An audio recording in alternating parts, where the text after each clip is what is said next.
Let me tell you something no one talks about, but every man feels. The moment your value drops in his eyes, it's almost impossible to undo. And the scary part, most women don't even realize it's happening until it's too late. You see, value isn't about looks, your job title, or how much you give to him.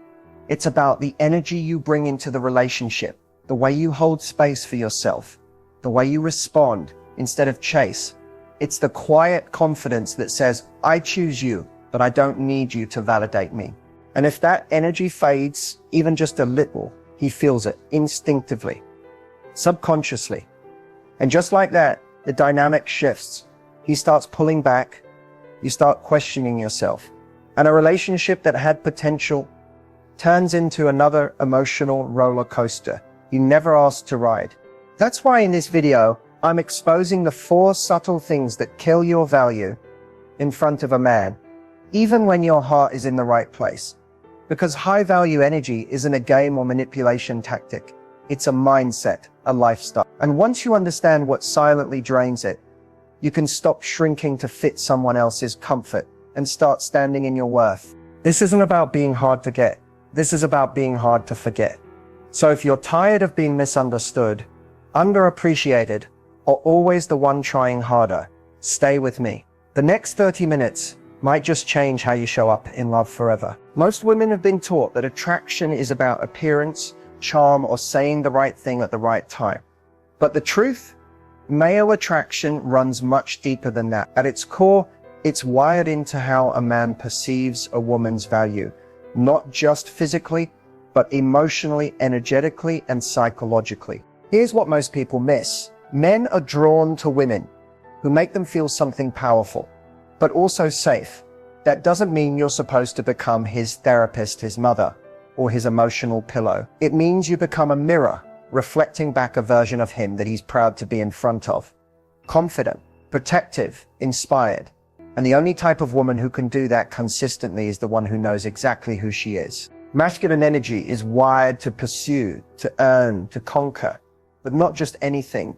It seeks out what it feels is rare, what feels slightly out of reach, what challenges him, not in a confrontational way, but in a way that makes him want to rise higher, be better, show up. That's why a woman who leads with neediness, over-availability, or emotional chaos quickly becomes unattractive, even if she's stunning, successful, or incredibly sweet.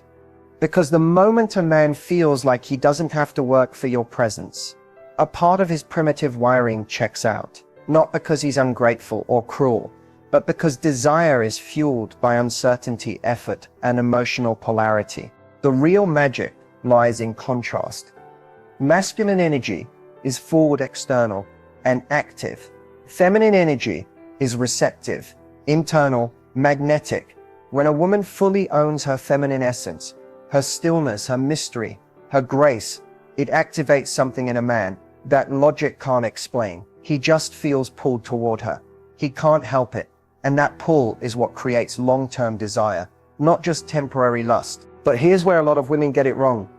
They either try to earn his love by proving their worth, or they swing too far into games and emotional unavailability to seem hard to get. Neither works. One depletes your energy and makes you easy to overlook. The other builds walls so high, no one can climb them, not even someone with the right intentions. Attraction isn't about tricking him. It's about training your nervous system to stop seeking validation and instead radiate self-trust. Because when you trust yourself, you stop trying to convince others to see your value. They just feel it. And men, they don't fall in love with what they're told. They fall in love with what they feel around you. If he feels grounded, excited, challenged, and emotionally at ease in your presence, he starts to associate you with those feelings. And that association is what keeps him coming back, thinking about you when you're not around, and investing deeper over time. Now, of course, not all men are ready for a woman like that. Some are stuck in immature patterns, chasing chaos or needing control. That's not your job to fix or mold. Your only role is to remain so rooted in your value that you naturally attract the kind of man who's ready to rise with you, not play games around you. So when we talk about the psychology behind male attraction, it all boils down to this. He doesn't fall for the girl who chases. He doesn't fall for the girl who gives him everything right away. He falls for the woman who makes him feel like a better man just by being in her energy. And the moment you become that woman, not through performance, but through alignment, everything starts to change. Let's talk about one of the most common and most dangerous mistakes women make early on with men: overgiving too soon. It usually starts with good intentions. You like him, you want to show him you care, you're excited about the connection, and you naturally start doing things that feel generous, thoughtful, maybe even nurturing. Whether it's buying him little gifts, going out of your way to help with his problems, texting good morning and good night every day, rearranging your schedule to see him, or emotionally investing before he's even really shown you who he is. You convince yourself you're just being loving. But here's what's really happening.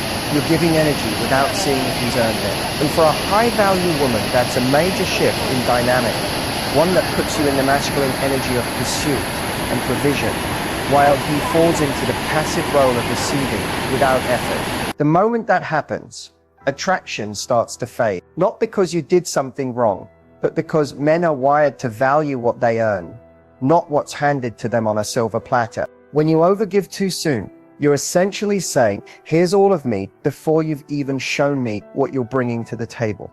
And that flips a switch in his mind. Suddenly he doesn't feel the need to pursue you anymore. The challenge is gone. The polarity disappears, and what started as a spark fizzles into something flat and one-sided. It doesn't matter how kind or sincere your giving is. If it's not balanced with discernment, it sends the message that your attention is cheap, that you're available for emotional labor, caretaking, or support without being asked. And let's be honest, a man will only rise to the level of effort that he feels he needs to win your heart. The sad part, a lot of women give early on because deep down, they're afraid that not giving will make him lose interest. That if they don't prove their value fast, he'll leave. But that fear is exactly what sabotages the attraction. Men don't fall in love with the woman who gives the most. They fall in love with the woman whose presence they feel grateful to receive. A woman who gives from overflow, not from fear. Who knows her worth so well that her time, energy, and affection feel like privileges, not entitlements. And if he's not reciprocating, if he's not putting in the same level of interest or investment, then your giving doesn't feel generous, it feels one-sided. It sets a precedent that you'll carry the emotional weight of the connection while he gets to coast. That's not love. That's self-abandonment, dressed as kindness. The truth is, you teach people how to treat you from the very beginning. And if you show up overgiving from day one, you're setting the tone that your needs come second, that you'll prove your value instead of owning it. And in the long run, that leads to resentment, burnout, and heartbreak. What you want to do instead is stay grounded. Receive. Let him show you who he is. Watch his effort. Observe his consistency. Give, but give slowly. Give after he gives. Give in response to energy that's mutual, not just potential. Because the woman who doesn't overgive, she's not cold, she's not withholding, she's wise, she understands that love should be built, not bought.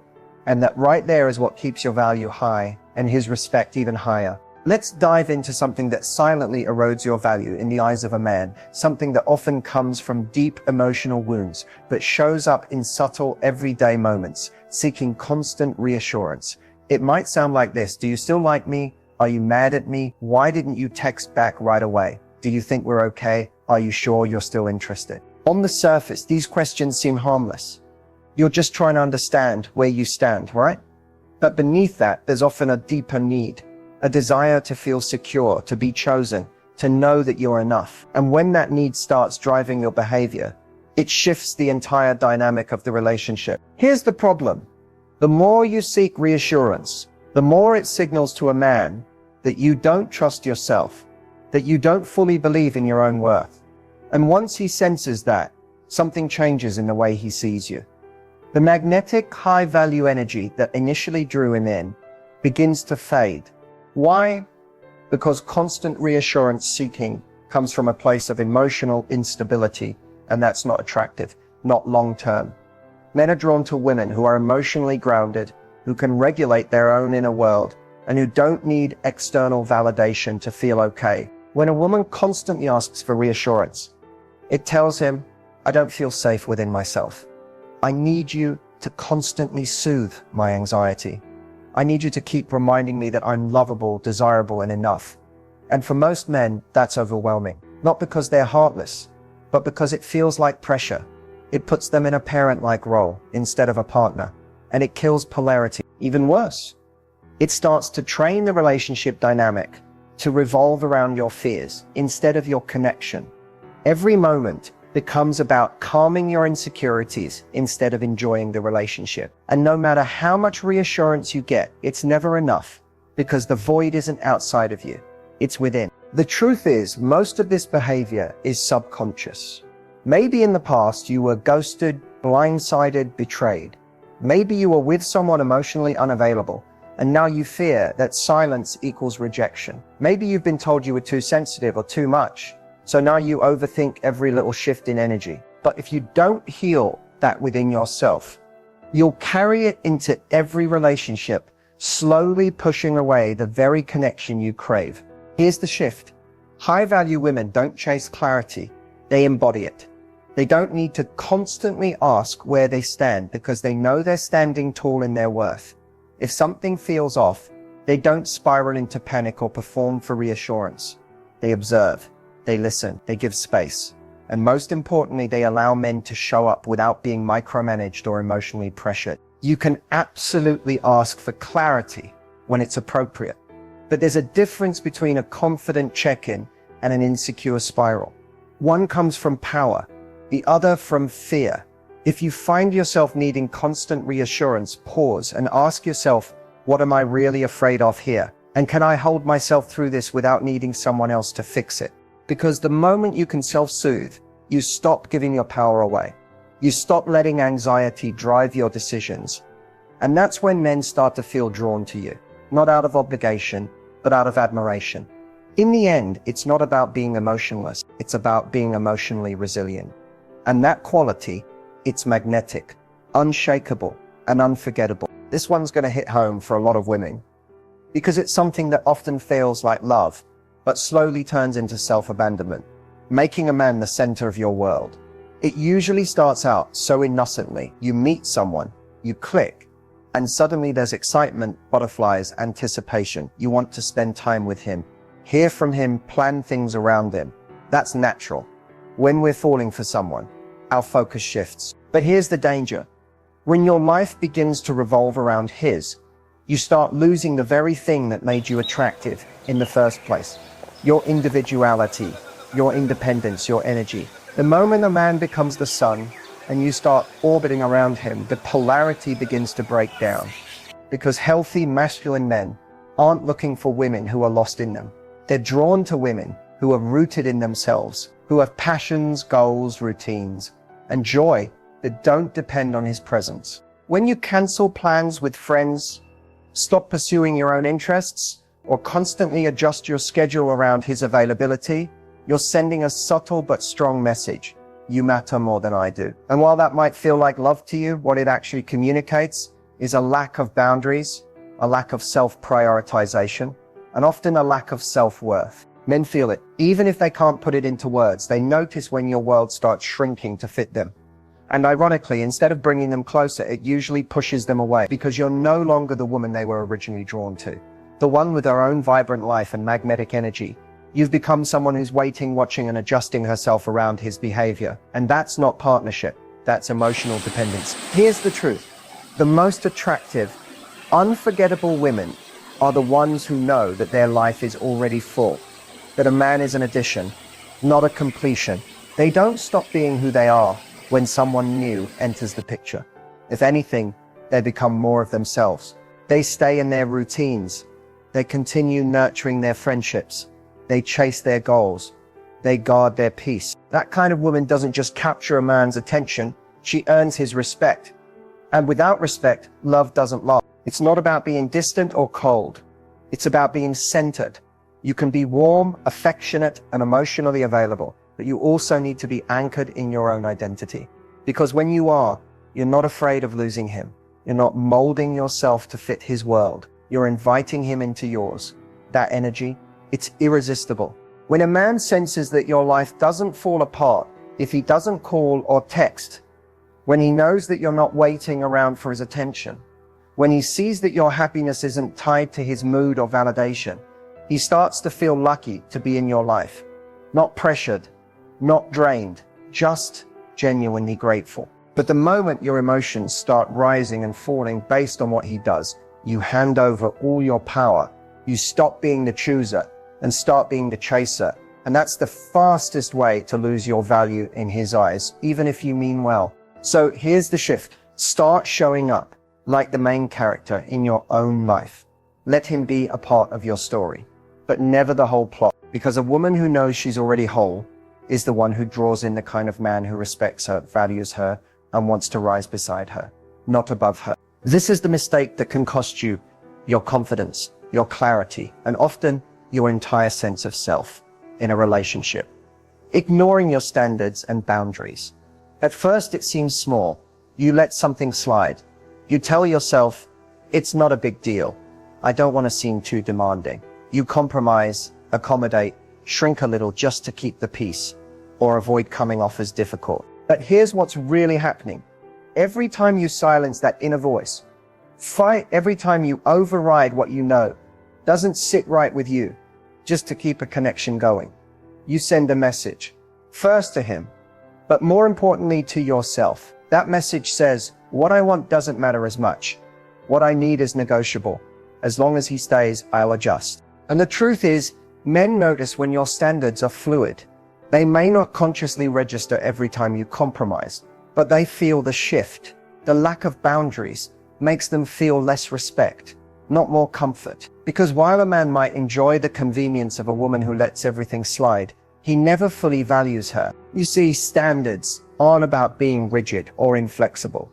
They're about having a clear sense of what you will and will not tolerate, what aligns with your values, your lifestyle, your emotional safety. Boundaries, on the other hand, are about protection. They're not punishments. They're self-respect in action. When you ignore those two things, you end up abandoning yourself just to stay connected to someone who may not even be giving you the bare minimum. And that slowly erodes your inner peace. You become anxious, you second guess yourself, you wonder, am I asking for too much when really you're not asking for enough? A lot of women ignore their boundaries because they're afraid of being alone, afraid of scaring a man off, afraid that if they take a stand, he'll walk. But here's the truth. No one wants to say out loud, if a man leaves because you set a boundary, he was never meant to stay. Men don't leave because you have standards. High-value men respect standards. They rise to meet them, and the ones who don't, you're better off letting them walk away than building a relationship on silence, self-sacrifice, and resentment. The most magnetic women are the ones who calmly, clearly, and consistently enforce what they stand for. They don't yell, they don't beg, they don't explain themselves over and over. They simply state what they're available for and what they're not. And if someone can't meet them there, they gracefully exit. No drama, just self-honor. When you have strong standards and boundaries, you send out a very specific signal. I am not available for anything less than what I deserve. And that energy doesn't repel men. It filters them. It protects your space. It saves you from wasting time on people who were never capable of meeting you where you are. And the best part, when you do connect with a man who aligns with those boundaries, you won't have to perform. You won't have to fight to be seen. You won't have to tolerate breadcrumbs and call it love. Because the right man will see your boundaries not as walls, but as gates. And he'll want to be the one who's worthy of walking through them. So stop ignoring the voice inside you that says this doesn't feel right. Stop silencing your standards just to hold on to potential. Because when you honor your boundaries, you stop attracting men who test them and start attracting men who respect them. If you've made it this far, I want you to take a deep breath, because this is the moment everything shifts. This is where you stop giving your power away and start reclaiming it. Let's be honest. Most of us were never really taught what it means to value ourselves in love. We were taught to be nice, to be chosen, to be good enough for someone else. Somewhere along the way, we internalized the belief that love had to be earned through effort, perfection, or self-sacrifice. But real love, healthy love, doesn't ask you to abandon yourself. It doesn't require you to shrink, chase, prove, or please. It asks you to show up as you fully, boldly, authentically, with your softness and your strength, your standards and your heart wide open, but guarded with wisdom. Reclaiming your power isn't about playing games or acting detached. It's about owning your worth without apology. It's knowing that your value isn't something that rises or falls based on how a man treats you. It's constant, it's rooted, and it begins and ends with how you treat yourself. You don't have to overgive to be loved. You don't need constant reassurance to feel secure. You don't need to revolve your world around a man to keep his attention. And you never ever have to lower your standards to avoid being alone. You are allowed to take up space, to say no, to want more, to walk away when your peace is compromised. That's not being too much, that's being self-aware. The moment you stop betraying yourself for love is the moment you become magnetic to it. Because here's the secret. High-value women don't chase relationships, they attract them. Not by being perfect, but by being aligned. They do the inner work. They heal their wounds. They pay attention to the patterns. They don't stay stuck in cycles that drain them. They choose themselves again and again until the world around them reflects that choice. Reclaiming your power is a daily decision. It's choosing to believe you're worthy, especially on the days when you feel unsure. It's having the courage to walk away from almost right situations, knowing that almost will never be enough for you. It's holding your boundaries even when you're scared. They'll push someone away because you trust that the right one will stay and rise. It's not always easy. Sometimes reclaiming your power looks like sitting in silence when you want to send that text. Sometimes it looks like staying home and nurturing yourself instead of bending for someone who only calls last minute. Sometimes it means grieving the version of you who thought love meant giving everything away. But on the other side of that grief is freedom. Freedom from self-doubt, freedom from toxic dynamics, freedom from repeating the same story and calling it love. And in that freedom, you start writing a new story. One where you are the main character, not the supporting role in someone else's life. One where you don't need to be chosen to feel valuable because you've already chosen yourself. So let this be your reminder. You don't have to keep learning the hard way. You don't have to keep settling, hoping, waiting, or chasing. You're allowed to rise, to shift, to hold a new standard, and to do it not from bitterness, but from power. The kind of power that's quiet, steady, and undeniable. You don't have to become someone else to be loved. You just have to become the version of you that stops settling. And if no one has told you lately, you are worthy, you are enough. And your love is a gift, not a transaction. So here's your call to action. Not just for this video, but for your life. Reclaim your power every single day. Because the world needs more women who know who they are, what they deserve, and refuse to accept anything less. And if you're ready for that kind of life, hit that like button, drop a comment below, and say I'm choosing. And don't forget to subscribe, because this is just the beginning. Your power isn't lost, it's just been waiting for you to remember who you are.